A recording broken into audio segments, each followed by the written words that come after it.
The next session, we're going to hear from some entrepreneurs, we're going to hear from people who have successfully crowdfunded, and we're also going to hear from some folks who are actually running crowdfunding platforms.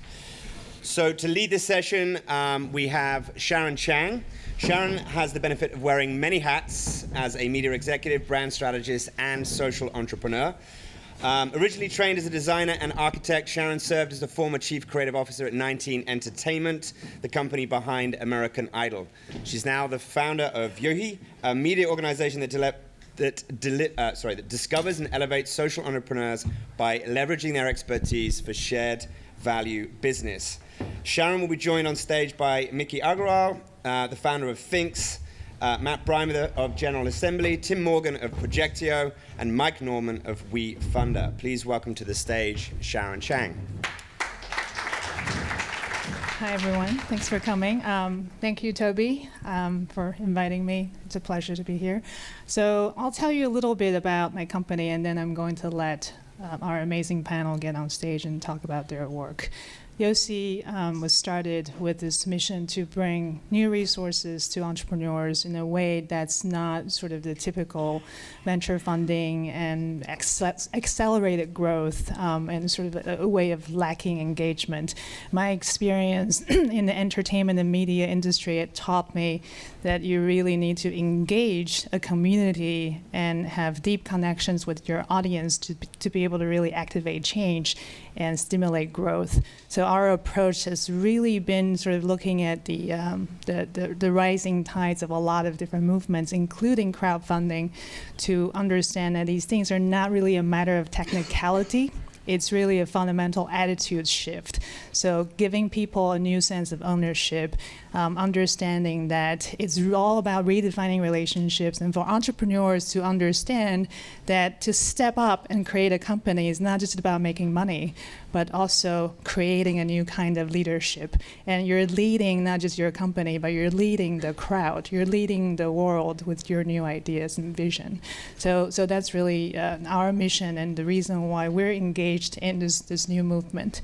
So let's welcome to stage Mickey. Hi, Indiegogo family. My name is Radha. I'm Antonia. And I'm Mickey. So what we're about to show you has never been seen before and took us 3 years of research and hard work to create. Now the story is twofold. Check it out. It all began while wearing a white skirt to a meeting. Let's just say I had to go home and change my clothes. I thought to myself, I can't believe they don't make underwear that's leak and stain resistant. And wouldn't it be great if they did? Like many of you, we're active girls. We work hard, play hard, go out, have fun. Sometimes we forget when a certain time is coming, or we're not prepared when a time is here. Instead of fun, it's embarrassing moments, anxiety, or ruined clothes. We looked at the marketplace for a solution and nothing existed. We realized that these retailers, or any of these underwear brands, don't think of you every day of the month, every month of the year. Instead, they give you underwear that is either way too flimsy and unsupportive, much too see-through to hold anything but your behind, or way too much coverage that it actually gets ridiculous. I mean, do they really expect us to wear this? Aren't we smarter than this by now? So we put our heads together, decided that it was time for a more thoughtful pair of underwear, a pair that thought of us and acted as backup even when we weren't thinking. We're calling it Thinks. We spent almost 3 years creating a technologically advanced, leak and stain resistant pair of underwear, a pair that is comfortable, breathable, beautiful, and that keeps us safe every day of the year. We work with leading fabric creators to find the most advanced blends. Not only are the fabrics soft and durable, with quality construction, we also use new technologies to make the fabric antimicrobial and moisture wicking, keeping you protected and dry at all times. For lace, we went to a manufacturer who works with the top performing players in the women's underwear market, making the most comfortable and unique laces in the world. For design, we tirelessly worked on the best fit and style for whatever type of coverage and comfort you need at whatever stage of your life. Our first collection is cheeky, hip hucker, and shapewear comfy, and even a special edition pair from Navin, one of the most exciting fashion design twins in the world. We're happy to say that this underwear is now ready for you, and women are loving it. But the story doesn't end here. We love to travel, went to India, went to Africa, met a young girl named Amale on a weekday. Asked her, why aren't you in school? She said, it's my week of shame. We found out that she misses almost 1 week of school every single month, simply because she doesn't have the right resources. She uses things she couldn't find, like sticks, leaves, mud, dirty rags. We found out that more than 67 million women and girls in Africa alone face the same problem. Millions more around the world drop out because they get so far behind. To help girls like Amale, we partnered with AfroPads, an organization based in Uganda that makes washable, reusable cloth pads at an affordable price. For every pair of underwear you buy, 7 reusable cloth pads will be produced for one woman, giving her the supplies she needs. And rather than giving them away, we are helping this movement grow, creating jobs for local women who make these pads, which helps women work and girls attend school, giving them a chance to be successful, elevating their life and their community. So come be part of this story. Give yourself the most thoughtful pair of underwear that not only thinks of you, but for women and girls around the world. Okay, so Indiegogo family, this is where you come in. We've got production all set up. We've chosen incredible laces of fabrics, and all of our designs are ready to be cut and sewn. I mean, these underwear are beautiful. Let's check it out. I mean, I literally pick these underwear out of every single pair I have in my drawer. I know, they're so comfortable, and I feel so safe. You can't even tell that you're wearing them. And they have a control top pair as well, which is awesome. Yeah. Anyway, all we need right now is for your help to meet the minimums of our production run in order to get our first line of underwear out into the world and onto your butts. We're changing the way people think about underwear. So give yourself, your girlfriend, your wife, friend, your best friend, your coworker, the most thoughtful pair of underwear that thinks about you every day of the month and every month of the year. Thank you so much. Thank you. All right, so there's nothing more exciting.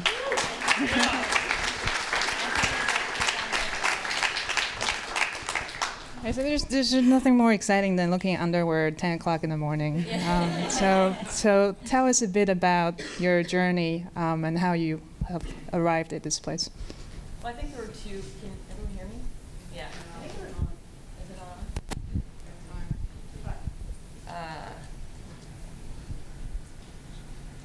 Oh, there you go. Ooh. Okay. I think there were two key things. The first is, how is it possible that it's 2013 and there's no underwear solution for girls during that time of the month, when every single month we've had that problem of leaking and staining into our underwear because we're too busy to change our tampons. And so 2 billion women on the planet menstruate every month. All men sitting here today are here because of that important time of the month, so it's totally okay to talk about. And so it's just, so that question is like, how is it possible that of all of these innovative products that are coming up in these, apps and tech startups and all these things, and yet there's no simple solution for women to wear during that very important time of the month that happens every single month. And so it's just, to us, there was a no-brainer for women here. We need to create a solution. And so we spent 3 years, as you saw, creating this product. That's leak and stain resistant, and it's a beautiful pair of underwear. You can never tell that it's anything but a pair of underwear. Yeah, it looks really cool. So how does this whole movement of crowdfunding actually help you elevate this conversation? It's a very important one. Yeah. Right, and that's the other thing is that that's the big question. Can your product elevate the conversation, to bring light to something that no one really knows about? 100 million girls around the world drop out of school because of their periods. I mean, that's a fact that pretty much nobody knows because it's a taboo subject. Nobody wants to talk about it. And yet it's causing a huge problem where women can't go to school, they drop out of school, they get pregnant early, and they become unproductive members of society, and eventually it really affects the community. And so, it's important to elevate your conversation with your product. So share one example of throughout the crowdfunding process. Right. What kind of interesting conversations emerged? Well, so it was interesting because when we launched our Kickstarter campaign, we did Kickstarter, then we did Indiegogo, because Kickstarter doesn't actually let you tell the cause piece. And so we launched Indiegogo after that so we can actually share the entire story. And it was interesting just to see the response. And again, for us, it was proof of concept. Are people interested to wear this product? And resoundingly, the answer was yes. Women were just like getting behind us. After our campaign's launch, we have 35 countries interested to carry our product and sell our products at different distributors around 35 countries. Yeah, and you find that level of openness and transparency, putting yourself out there, actually helping you. Absolutely, and it's just a clear need. It's a clear need that every woman. How many pair of underwear have you thrown out in your lifetime? You don't really want to know that. Right, exactly. Thank you. I mean, so it's just that. It's that to me, it's a very clear need, and we have a very clear solution for women here and women around the world. Okay, so I'm actually watching time, and I'm going to bring some other guests here because we'll have a whole Q&A session where we can engage a bit more. So is Matt here? Let's bring Matt on stage. Matt Breimer. Yeah, please welcome Matt. Hey, Matt. So, Matt is the co-founder of General Assembly, and I have been a huge fan of your work. And I'm Thank you. personally very involved in education and the controversy surrounding higher education these days, part of which is completely around the escalating cost and how outdated curriculums have become. So you have taken a very entrepreneurial approach to education. And talk to us about, I think I'm going to ask you one question and let you really kind of go with it. The idea of looking at learning and problem solving and fundraising in a trifecta fashion, and then think about how this movement of crowdfunding can help elevate that. Yeah, so I think, it's really cool to see crowdfunding basically just empower people who have ideas, create those and build something in real life, right? Whether it's a product, whether it's a campaign, whether it's getting a startup off the ground. The way that we think about it is, generally, I think we have traditionally this idea that education is this adjective that you kind of apply to yourself, right? You spend 4 years in college in say your early 20s, and then from then on out, for the rest of your life in your career, you are college educated. And it's like an adjective, but you check the box. Okay, you're college educated. The world moves on, you move on. Decades and decades pass, but you're college educated, and thus you have that extra status than someone who's not college educated, right? But instead, maybe we need to kind of redefine how we think about education. And so instead of it being just this checkbox, what you need to know when you're 25 is going to be very different than what you need to know and be good at when you're 35 at that point in your career, which is going to be very different than what you need to know when you're 45. At the same time, what anyone, no matter where they are in their career, needs to kind of be knowledgeable about and proficient in today's world in 2013 is going to look wildly different than the world in 2023, right? Just as today's world and what people need to be proficient in is very different from what things looked like 10 years ago, right? And so not only does, in my mind, not only should education kind of be adaptive to you and available to you where it's relevant throughout your entire career as you evolve, but it also should maintain a certain level of currency to where the world is at any point in history. And so, we think about it as basically education should be this thing that's always in beta, right? That it's always kind of tracking to you throughout your entire life in your career. With General Assembly, we kind of look at, okay, well, here's where traditional college or liberal arts education leaves off. And here's where the 21st century begins. And the 21st century is moving this way pretty fast. And there's this big gap around, the kind of practical and career and vocational skills in areas of knowledge that people need that traditional higher ed isn't really offering. Yeah. So I think the label of vocational education's been, just oh my God, trade school. Right. Right. I'm not going to send my kids through that.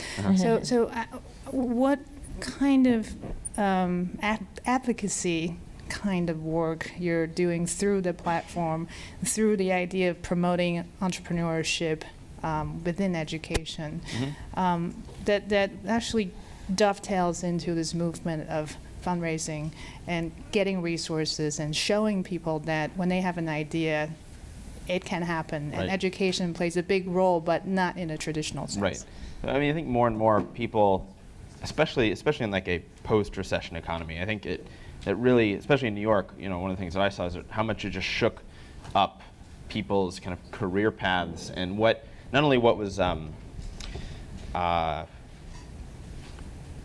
I guess I would say it basically forced people to consider more alternative career paths. So as corporate jobs became less secure and less available, the idea of working long term in the same company, going through climbing up a ladder, having a path kind of set forth for you by someone else, that is continuing to decline in today's world. That's just getting less and less relevant and I think interesting for people. Average, I don't have the statistic on me, but average amount of time in any one job for people under 30 is probably 2 years or less now.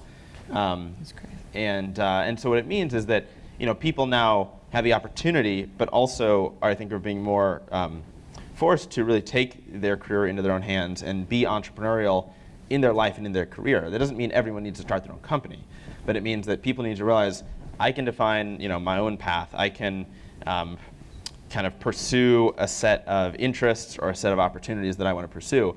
And that means, okay, I need to kind of like be a one-person startup in a sense. It means, right, if funding is holding me back, or if that's an obstacle, all right, then pursue a crowdfunding strategy if that's going to help you be successful. If you need certain skills or certain areas of knowledge that maybe you didn't get in college, or that you want to pursue a certain new path in your career, maybe change industries, start a company, get a product off the ground, whatnot. People are realizing, okay, I need this particular practical skill. I need this particular area of knowledge. And it's not about the degree or piece of paper to show someone else, right? That's just a kind of like intermediary step. The real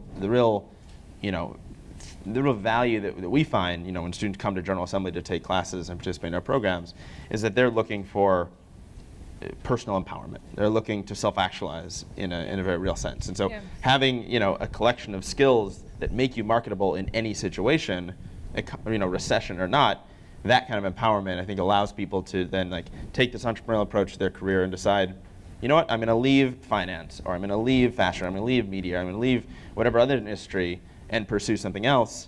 Whereas maybe before that it wasn't possible because the learning resources and funding resources weren't available. Whereas now those things are, but it requires people to like take action themselves and kind of like pursue something independently as opposed to following someone else's path. Yeah, so that's a perfect segue to someone who actually did that.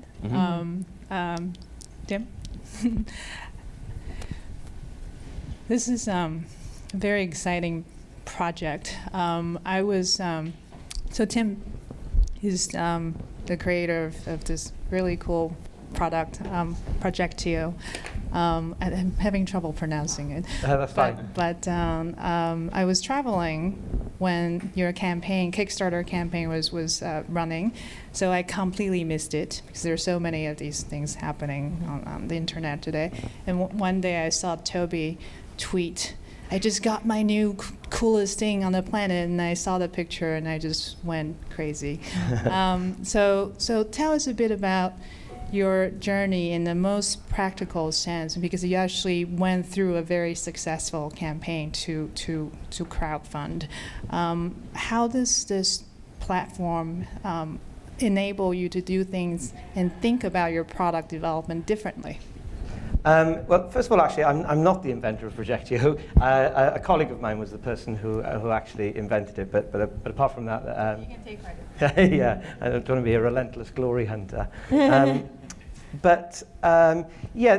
Kickstarter, I think, which is what we use to fund Projectio, helped us in a number of ways. The starting point was this colleague of mine who wanted to experiment with what would happen if we tried to create a projector for your digital photography, so particularly to project your Instagrams onto walls and so on. He made a prototype, and we investigated what it would take we loved the prototype, internally, what it would take to create these on a mass scale, and we realized that the product development cost is quite high, and so from that moment we put it on Kickstarter. We were the first European company to hit its Kickstarter goal within 24 hours. Wow. We were very early in Kickstarter in Europe.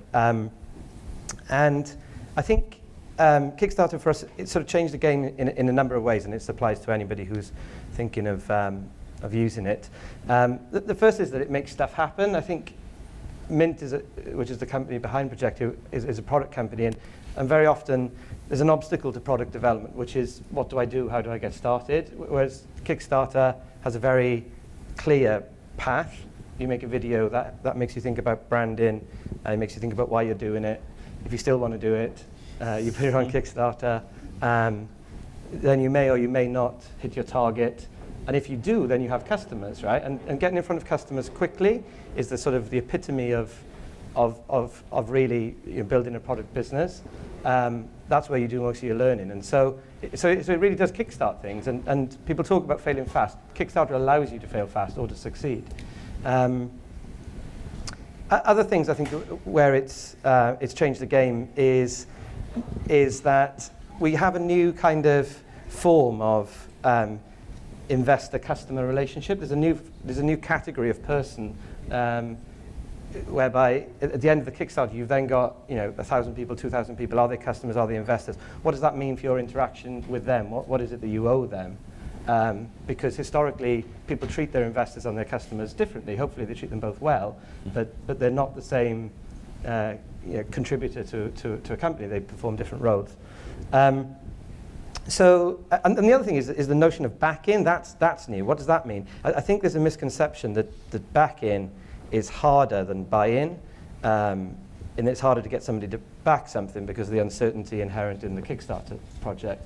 I have no data to support my view, but my view is actually people are probably more inclined to back than to buy, partly because of the uncertainty. You might never have to actually part with the money, so it's easier to make the decision. Partly because you get so much more than just the product at the end of it. You get the kudos of being the first guy in, you can share it, you can keep track of it. There's great jeopardy as the number ticks up. You get much more than if you're just a regular customer or something. Yeah, so there is this sort of interesting layering of the buyer, someone who just simply buys a product, and then you have the backer, who engages in a very different way. There's a level of uncertainty and also safety nets. Like if it didn't get funded, so I don't have to do anything, there's no commitment. But then you kind of move to the new frontier of investment. Yeah. Right, so it's equity-based crowdfunding. Yeah. So you mentioned the relationship with investors. So in a Kickstarter environment, which is reward-based crowdfunding, you're not technically an investor. You psychologically feel you're investing, but you don't really have that level of financial ownership. So now as we transition into a whole new world of people being able to invest real money and start to think about ownership, it has great implications. And in your opinion, your experience, how is that going to, again, affect entrepreneurs designing, developing products, and thinking about their relationship with the crowd? Well, I just think there's a lot to be learned. I don't know is the answer because, I've previously worked in a company where there was, say, 40 investors, not crowdfunded investors, like regular investors, and just the provision of management information to that number of people is not trivial because every time you send some information, there's some questions, and then you deal with the questions, and it's my job at the end of the day. But if you multiply that by a number, then it's an interesting. It's not a listed company. It's not like you can make large announcements. So I think all that remains to be seen. I think the point of view from like a reward-based crowdfunding is exactly right. In that, if you're the first person who's ever gone into a bar and you got to know the owner, you probably feel some sense of ownership, even if you're not entitled to any of the dividends from the profits. So, it's blurred the line between customers and investors, and it matters when your customer stroke investor has a question or a request. Perfect. So now let's move to Mike. Would be the perfect answer to that question, because he's created a platform for crowdfunding. And I know Mike just flew in red-eye from San Francisco. So just tell us a bit about your journey, how you started, how you entered the market, and where you are with the platform today. Yeah, great. I mean, I think that it was a perfect segue talking about ownership and this idea of how it feels to really kind of be an investor, which is why my co-founders and I really got involved in this. We jumped in last year while the legislation was still moving through Congress. It still hadn't had a big kind of public forum. It wasn't something that the media had picked up on. And so after Woody's real hard work and some other folks on the House side of the world, we got 2 Senate bills that hit the floor that were really kind of not formulated very well. Had they been passed as they were, we wouldn't have kind of seen crowdfunding or equity crowdfunding work in practice. So my co-founders and I launched a petition. Over the course of a few days, we got several thousand signatures, people pledging to invest millions of dollars in startups if they were legally permitted to do so by the government. And really kind of, we were able to bring public attention to this issue. It brought us down to DC, meeting with the senators, helping them kind of revise the way they had written the legislation, and culminated with us, standing with Woody in the White House when the president signed it into law.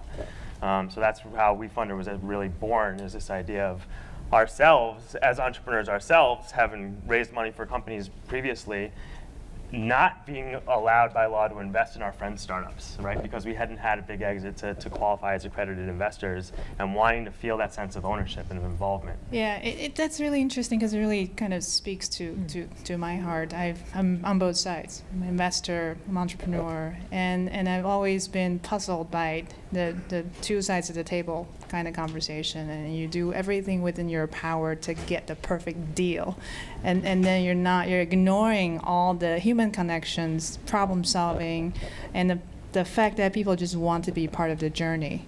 So as you go through building your business now, what are some of the community building moments you're seeing blending the investor side and entrepreneur side, and what advice do you have giving both sides of the table and joining this movement? That's a great question, and I think it really speaks to something that Woody touched on earlier. Kind of, you hear this skepticism sometimes, either from the VC community or from some reporters about, okay, what are the companies that are going to actually take advantage of crowd investing, right? Are we going to see adverse selection, where it's really only the companies that can't raise funding from traditional investors or VCs that are going to turn to crowd investing as a method of raising capital? And so we've actually kind of focused on that tier or class of companies. So we graduated from Y Combinator earlier this year. We've been funding YC companies, Techstars companies, companies that don't actually need to go to crowdfunding to be able to get capital. And what gets them so excited is the idea that they're going to be able to have, ultimately once we get Title II and this becomes an easier process, 100 investors, several hundred investors that are strategically placed in areas that are really relevant to them as a company. So if you're an enterprise software company, imagine if you're able to have 100 investors that are mid-level managers or upper-level managers in the Fortune 100, right? And when you go to sell into that company, you have a champion on the inside that is helping marshal you through the sales process. They're making connections, they're telling you what the dialogue looks like on the other side. They're not giving the same high-level strategic advice that you might get from a VC or a kind of more traditional angel, but they're going to be tactically extremely useful to you in ways that are probably going to outweigh the amount of capital that they put into the company, right? So there are all these benefits that accrue from carving out a part of your round for crowd investors, which is what gets me the most excited about what we're building. Yeah, so let me actually go back to the whole group in a way to engage in a short conversation before we open up Q&A. In this whole new era, how do you define success? Right, a successfully funded project, or a way of really engaging an audience, having investors completely invested, not just financially, but psychologically, emotionally. With all of these things, you still are going to see a lot of projects fail in a classic sense, that they either don't raise enough money to meet the target, or eventually 2 years later falls apart. So in this brave new world, is there a new definition of success?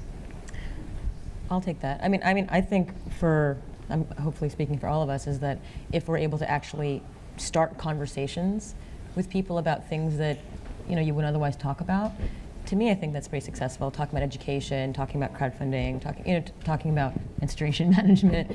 These are all things that there are real conversations to be had and real debate. And if that's happening, and if that's creating conversation, people are actually going in their own communities and sharing, I think that's pretty victorious in a lot of ways.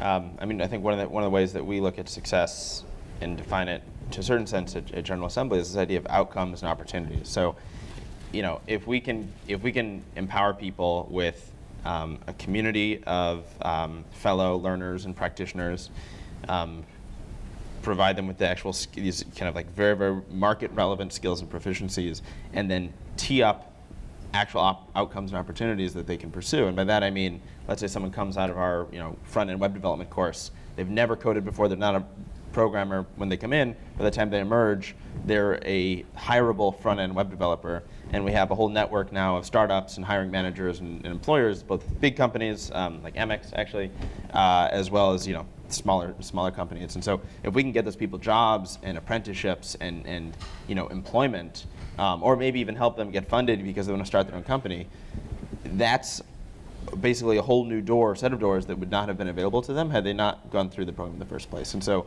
for us, I think a lot of it comes down to empowerment, outcomes, opportunities. Again, it's not about a piece of paper that someone else can look at and say, oh, good job. It's how has your life fundamentally changed and improved, and what new doors are open to you that were not available to begin with.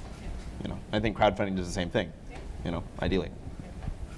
I think success, I think one thing that hasn't changed actually is that there is almost obviously the ultimate success of a product, which is well beyond whether or not it hit its yeah. But then that's nothing to do with a new era. I mean, that is exactly the same in an old-fashioned, venture capital situation, where I think there is a conception sometimes amongst people that hitting, if you've raised $5 million of seed capital, you must be a success.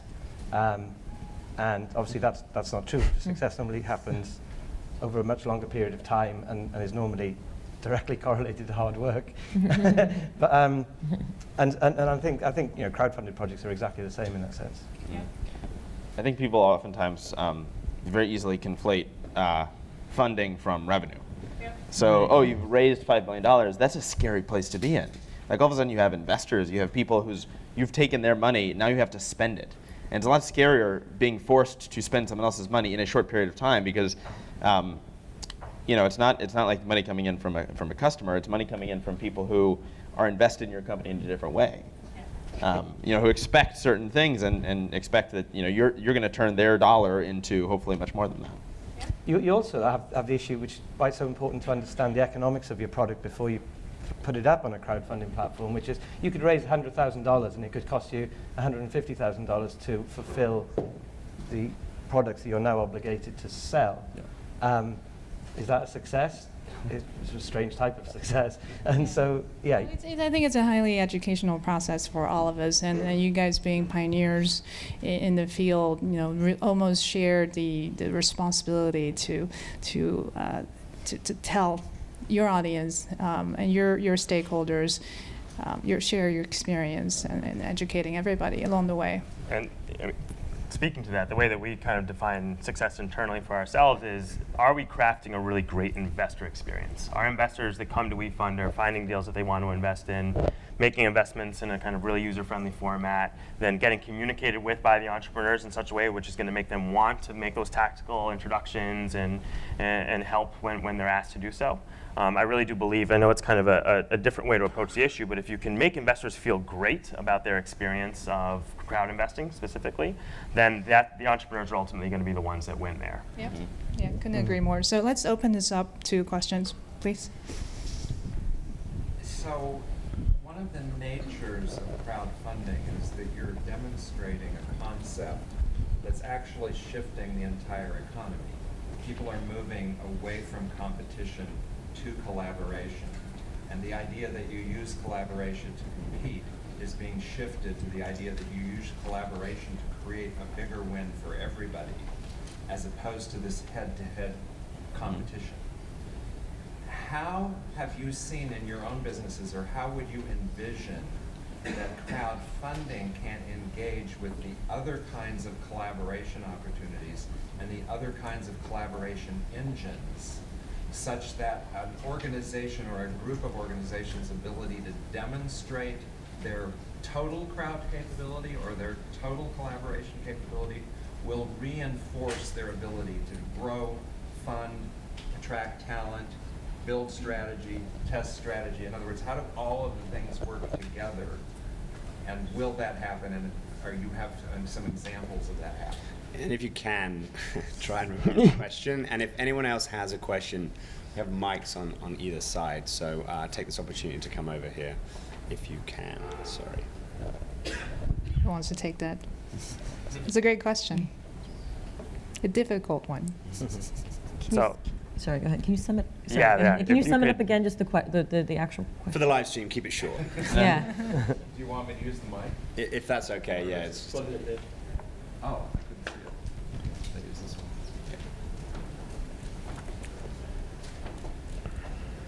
one. So winning in crowdfunding is a demonstration of your ability to collaborate much more so than it is your ability to compete. And there's a whole group of experts talking about this shift in the way you win, away from competition to collaboration. So I'm asking, do you envision in your businesses, for example, in your panties business, the world is not evenly distributed, as William Gibson said. There are many social enterprises working on the same issue you're working on all over the world that you may or may not know about, who if you collaborated with and combined your model with their models, you'd enable the ability to do something which you could then take to the funders and say, well, it isn't just our panty business.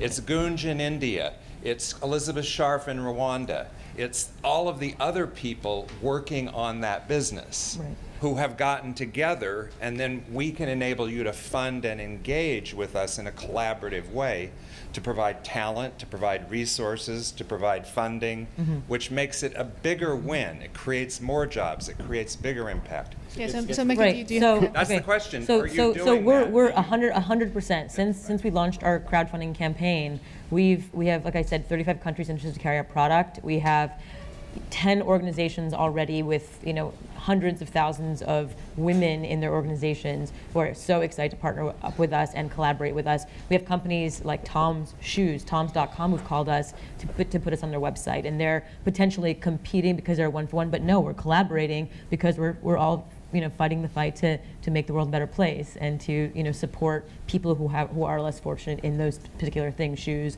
undergarments, etc. So yes, I mean it's really exciting to see that people are willing to collaborate when you put yourself out there, and it was really wonderful to see. Yeah, I think it's something that this idea of collaboration. It's not like something you just add on, like, oh, we should be more collaborative, or we need to have like a collaboration arm or something. I mean, it kind of has to be like baked into your entire philosophical approach to business, right? Or else I don't think that it's kind of going to happen in the same way. I mean, for us, 99 times out of 100, just when talking to a partner or potential partner or another company or organization or individual, whatnot, the question is, should we collaborate or not? The question is very, very rarely, should we compete or not? Right. And so you decide who you want to work with. At least for us, and I think a lot of other businesses that are doing this well. It's all about, cool, should we work together now, maybe later, or maybe not, as opposed to spending all of your time focused on who should we compete with, who should we try to kind of like outpace or whatnot. There's just so much more benefit to be had, I think, in spending a lot of time finding opportunities to collaborate and work together with other people. I think it's a really, really powerful idea, right? This idea that business can be hyper-collaborative instead of hyper-competitive.